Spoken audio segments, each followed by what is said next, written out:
Hey guys, today I'm going to be reviewing set 75319, the Armorer's Mandalorian Forge.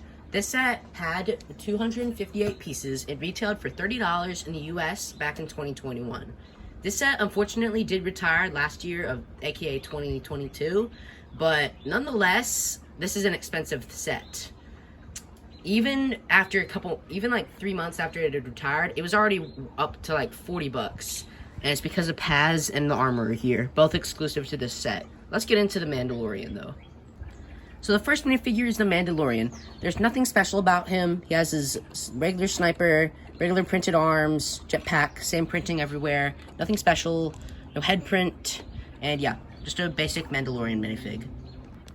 And here we have the Armorer. She has a bunch of nice printing around here, like she has feet printing, leg printing, some nice torso print there. Now this like a shoulder strap here, I actually like these little things on her shoulders, I actually added those because I think they look better.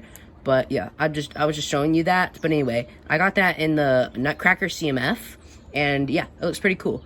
So she has this helmet that they used for Gar Saxon back in, I believe, the same year, either that or a year prior, but it has different printing. So yeah, still has the horns, but it has some better printing than Mando. And yeah, we have this hammer. She has her hammer to hit the Beskar. And now let's get to the best minifig. So as I said, we were going to the best minifig, and that minifigure is Paz Vizsla. Most people don't know that his name is Paz, but if you look on the box set, it says Paz. I didn't know it was Paz until I was looking at this box. I was like, oh, his name's Paz.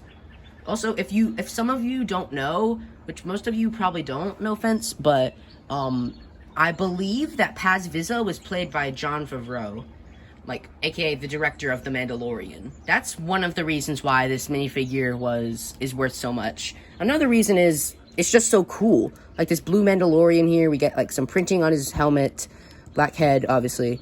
And, yeah, a bunch of stuff around here with the jetpack. There's actually a clip back here for his little sniper. Well, it's a gun to actually clip on, so he can just walk around like this. And it is his jetpack.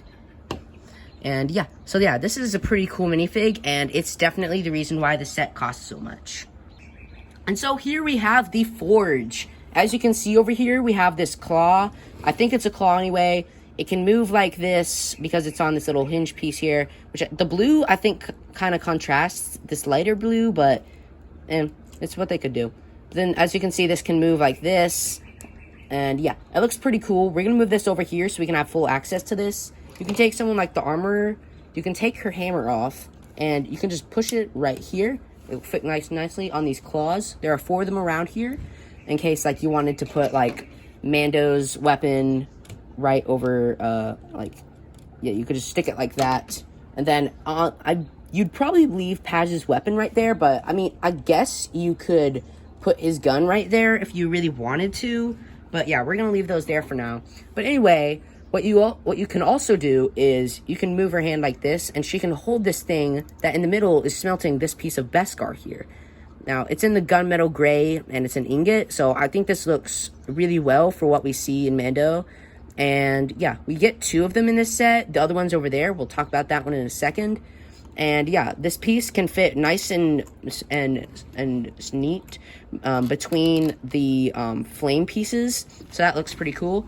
And over here we have some seats for someone like Mando to sit over here, and then like Paz to sit over here. So yeah, there's also a clip back here, so you can like make it like modular, and you can like make your own forge or something. Like you could design it your own way or something. I don't know. But yeah, I prefer to just keep it with the clip on, but you all can do what you want. It'll be your set if you get it somehow. Anyway, we're going to take them off because we need at least 1 character, and I'd prefer to have 2 for this. Well, I don't think we really need a calendar, but anyway, moving on to this part, we're going to go left to right. So over here, we have this place where the second Beskar ingot, still in that gunmetal gray color, still sporting it, is being smelted. You'll see this blue stud right here, and this part up here can move 360 degrees, as can this part, but you have to lift it up.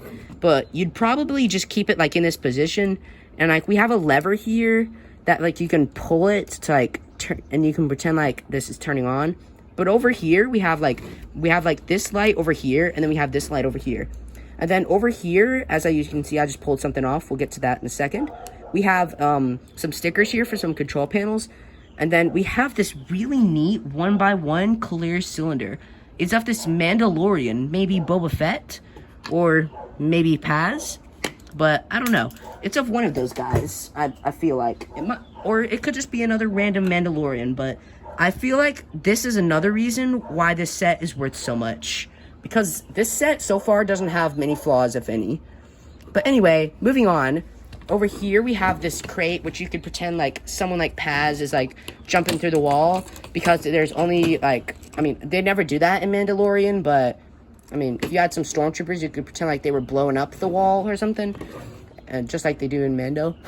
And there's a jumper plate that holds this just right there. And there's this piece that makes it not go backwards. And yeah, so anyway, with this, you can pretend like they're opening it up because there's a little keypad there. And when you open up, you won't find much. There's a sticker back there with like the big version of like this claw right here. And you can't really do anything with that, as I said, because it's a sticker. But if you actually pull this part off, then you can pull these off. And if you dump out the stuff, you'll see we have a silver pistol, a thermal detonator, and another piece of Beskar. I'd actually forgotten that there was a third piece in this. But yeah, you actually get 3 pieces of Beskar in this set. So yeah, and then these close up real nicely. Like, they just fold up like this. So if you didn't have this set, I doubt you'd know to take off this part. If you can. That is definitely something I don't like, how tricky it is to get off. But, I mean, it's what there is. So I don't like it, but I don't dislike it. You know what I mean? But anyway, moving over here, we have a broom for if like there's remains of something, and yeah, so what you can do is like you can have them like hold the broom and like sweep up, but you'd ultimately just leave it over there. That's what I do. But anyway, there's also this printed 2x2 tile with like the Mandalorian symbol on one side, and also on the other side it's the exact same thing. But then over here we have another cool aspect and another reason why the set is worth so much. It's the Mandalorian's helmet, but there's no printing on it. It's like a prototype of a Mandalorian helmet. Now, I think that's pretty sweet. We also have this little skate over here, and that is where, like they could, like, sharpen up the Beskar or something.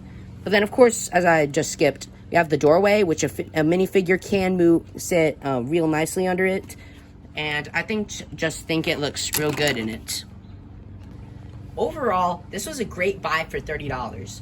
And as I showed, like, that printing over there, Paz Vizsla, the armorer, that Mando helmet. I mean, you could get that helmet, but you'd have to buy the $40 ATST, now retired, or the $600 UTS Razor Crest, or the $140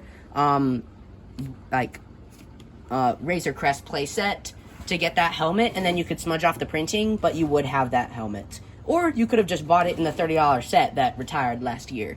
But I am thankful that I have this set. I'm really glad that I have this set because Paz here, he was my favorite character. People probably don't know that about me, but he was my favorite character in The Mandalorian. So, I'll see you all next time, and we're going to see who's going to win their arm battle there. I bet it's Paz.